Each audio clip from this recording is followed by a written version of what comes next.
Sikap aneh Olivia Alan sejak hamil dibongkar, Denny Sumargo bayar mahal soal ngidam.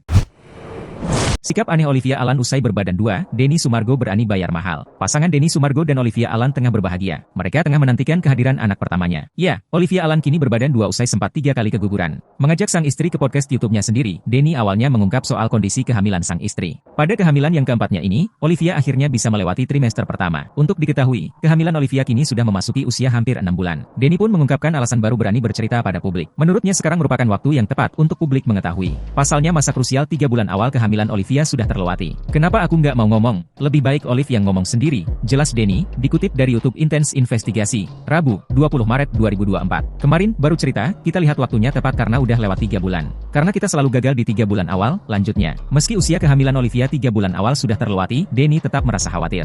Tak lupa dirinya meminta doa supaya kehamilan sang istri dilancarkan sampai persalinan. Kemarin usianya udah mau 6 bulan, kita harapkan doa juga supaya lancar. Karena masih nunggu jadi deg-degan juga, ucap Denny. Dalam kesempatan yang sama, pria yang menjuluki dirinya pebasket sombong ini menyebut ngidam Olivia cukup aneh. Olivia disebut menginginkan makan strawberry dengan harga yang mahal hingga minta beli berlian. Menurut Denny, Olivia merupakan tipe wanita yang jarang berbelanja barang mahal. Namun kini kebiasaan sang istrinya mendadak berubah usai mengandung. Ngidamnya aja unik, dia, pengin, strawberry gede 1 biji Rp100.000. Mahal men, terang Denny lagi. Dia ngidam buah-buahan banyak, dia ngidam berlian. Si Olive itu kan gak suka belanja barang mahal, ketika minta berlian pasti gak diada-adain. Lanjutnya, pun ia menilai sang istri tak menyusahkan selama ngidam. Diceritakan Denny, Olivia bahkan pilih berbelanja sendiri tanpa perlu minta ditemani sang suami. Cuman gak nyusahin aja, ketika ngidam dia beli sendiri, aneh banget. Jadi dia gak nyuruh gue beli, tuturnya.